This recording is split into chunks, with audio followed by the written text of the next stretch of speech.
So what does a top-ranked player inventing new world record skips to save time look like? Something like this. This is going to be a good video, everyone. Hop into it. So I wanted to try something different for this video. I wanted to go through the mindset of what I do when I try to improve a map. So Windy Way is kind of one of my worst maps. Maybe my second worst. But one that I thought I could improve. I used to be really good at it. It was always one of my free wins, climbing up to Unreal. Once I started climbing up to the top ranks of Unreal, I just didn't win as much. So I'm going to show you what it looked like when I tried to race regular, my old school style that I used to do every single match in ranked. I'm going to show 3 times after, because I ran this 3 times, so I'm just going to show you one game. And then I'm going to talk about how I went about looking to improve and shaving off 4+ seconds per race pretty consistently, which is a lot of time. It's like 3%, 2 or 3% of the time. So for this first one, I'm just going to explain where I use my turbos and why I use them there, because that does not change on my new route. And I do think that they are solid in consistent spots. So we'll start on this lap here.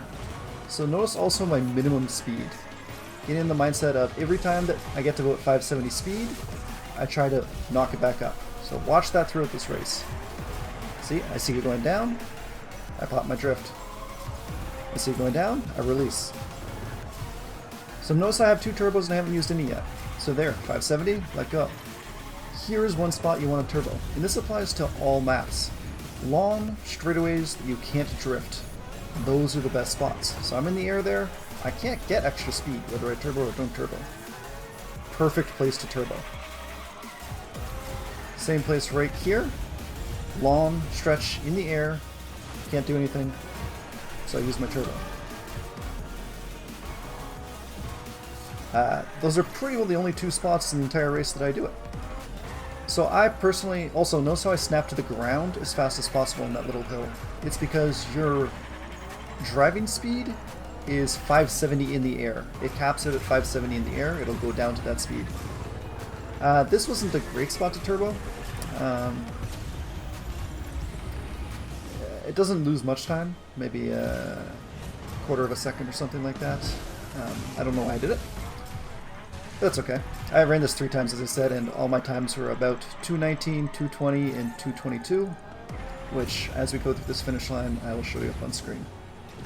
But yes, if you're on the ground, you move faster. You build speed, is what I was originally saying. So you can see my time here. I'll now show you 2 more times that I did, because I ran this 3 times for a baseline. And as we can see, we average about 220.5 to 221 seconds, which I wasn't very happy with, so I wanted to improve this. So I started researching and looking for ways to improve it, as well as inventing my own strats, one of which you saw in the opening clip, which I think might be faster than the world record route. I'm not good enough to implement it currently, but I wouldn't be surprised if a world record route steals that. So I noticed 3 key points that I wanted to improve, the first of which is coming up right here. They release, and then they hold a little bit of a drift while in the air and do a side flip. This allows you to land with drift already building, as well as get the side flip, which travels you basically further because it's flipping you in the direction you're already traveling. So as you can see, this is the first time I tried to implement it. I tried to break this down into little practice chunks. The second thing I wanted to do is I see they drive on this inside track here. There's actually a lot of space here, and they do complicated drifting basically the whole way. And as you can see, you know, I don't get it first try, but that's okay. It's okay to not get things first try. I'm going to walk you through my thought process and how I went to improve. So again, I'll just jump back to this mechanic, side flip. Be careful and watch when I press my thrusters for the first time. You actually don't need them for quite a long time. We're going to go back just to the start of this lap again. We're not going to bother going all the way through it, just so you can see one more attempt here. But basically the goal is go down on the dirt, drift a little bit of speed, take that corner, and then actually hit the green boost pads and drive with them. Is what the world record does. They drift here, they jump up, they clip that for speed, and then they go here. They do it a little bit smoother. But as you can see, I start practicing it, because that's what it's about. It's getting better. I'm going to then cut to my next iteration, which is, it's going to look like a very, very scuffed run.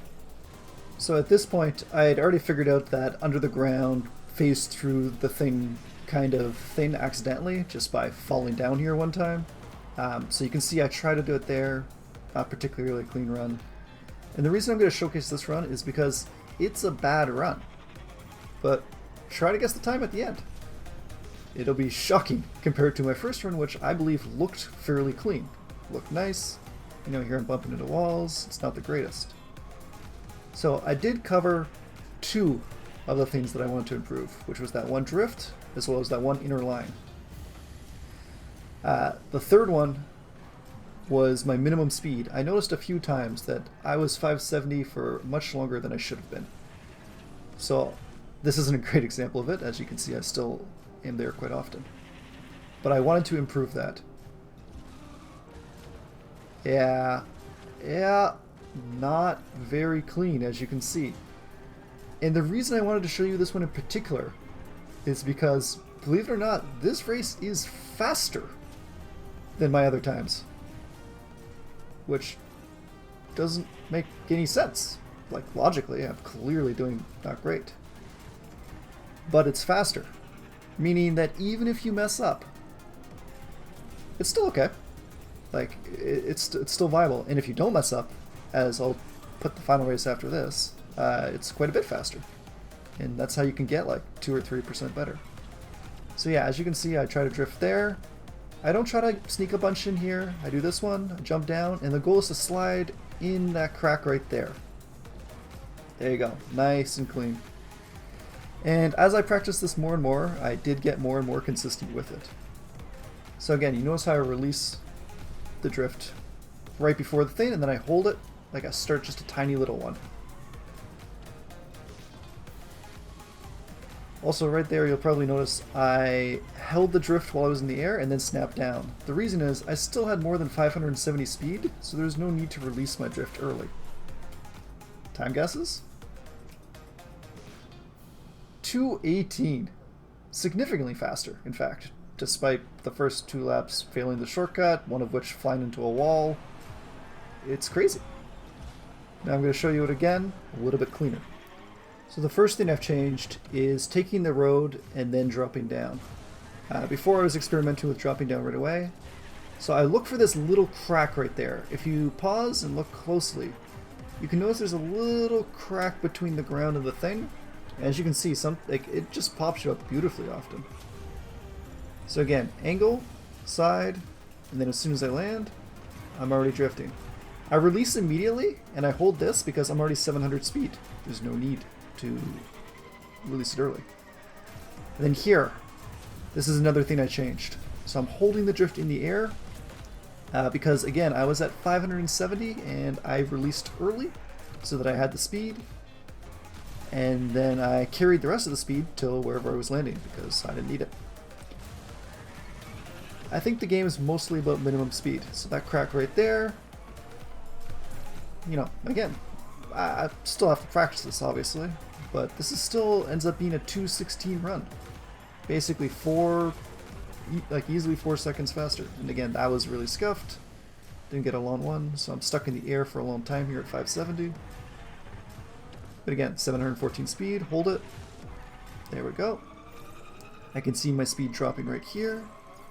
So I release.